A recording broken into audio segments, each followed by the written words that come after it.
Approximately about 5 minutes after 8, and that's when we got the call from the Coast Guard that the bridge had been struck and that the bridge had collapsed. It's actually struck the deck part of the bridge, not a pier, but a deck part, which collapsed onto the vessel.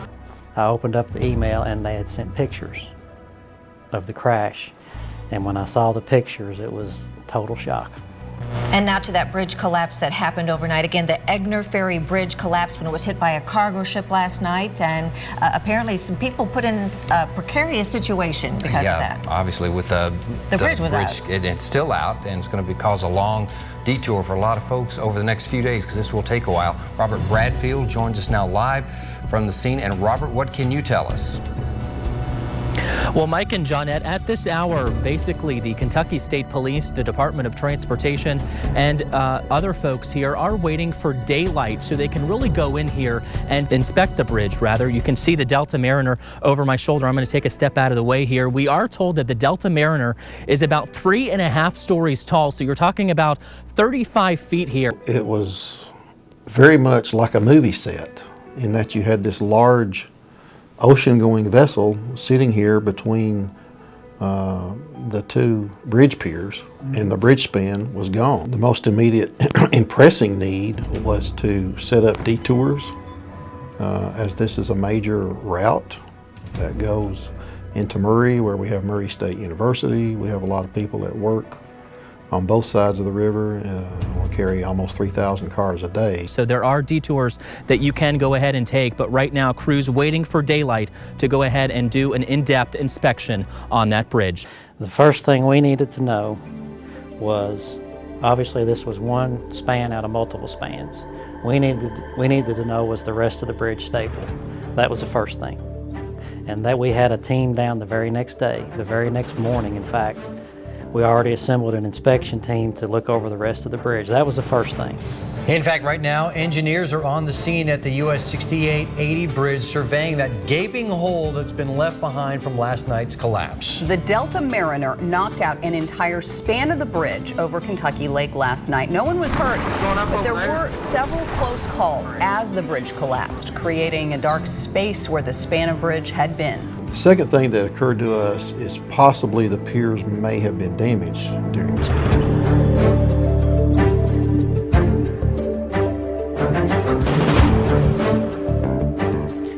We got daily reports, multiple reports daily, in fact, from our lead inspector, telling us the procedure they were going to follow, and it all made sense.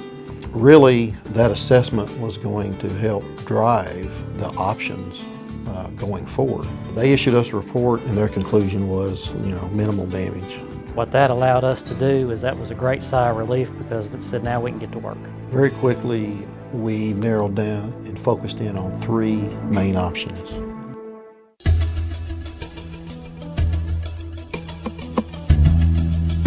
The third option was possible because this bridge is actually already in the design phase for replacement. And so there was some talk, perhaps maybe we could accelerate the construction of the new bridge. I think anybody's best guess would have been 2 years. And so ultimately, that's why that option was not pursued. Before we knew that the substructure was sound, we went ahead and tasked some consultants to come up with some repair options for us. And we looked at 2 or 3 different options. One was a complete span replacement to put back similar to what was there. That was one option. Another involved multiple piers in the middle. This would be a series of maybe 2 spans or 3 spans, which is a lot easier to build. And we also had a steel alternate and a concrete alternate with multiple spans. We had those 3 repair options all going at the same time. Early on, we were leaning pretty closely toward maybe doing a ferry service. And as we continued to look at pursuing that option, we started seeing some negatives to that. Really, there's no way that a ferry service could have carried the volume of traffic that we're talking about. First thing is, we wanted to figure out the quickest way to get a replacement up. and there's inherent difficulties with fabricating a truss 300 feet long.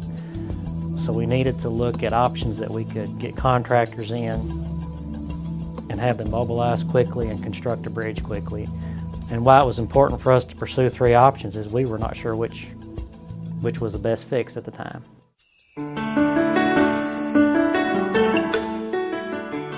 Well, there was a Friday afternoon, 6 o'clock on a Friday afternoon. I distinctly remember the conversation. It was just the secretary and myself, and we were talking about what's next. And I remember the man looked at me and he goes, "Steve, what if we just say we want the truss back up and we want it open by Memorial Day?" And I said, "Let me think about it." And I called him on Saturday morning or emailed him Saturday morning after I thought about it and didn't sleep again, and said, "Let's do it." I don't think that we would have let the contract with that kind of aggressive completion date had we not felt good that there were contractors out there that could meet that kind of schedule.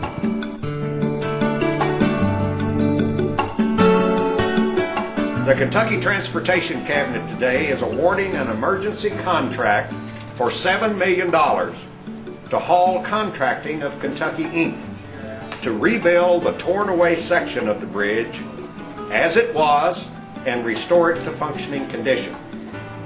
The company's bid was the lowest by far of the 3 bids we received. The best news is that the contract calls for the bridge to reopen on or before May 27th, the day before Memorial Day. What we did is, as soon as we went to the RFP stage, we released the design firm that was doing the truss.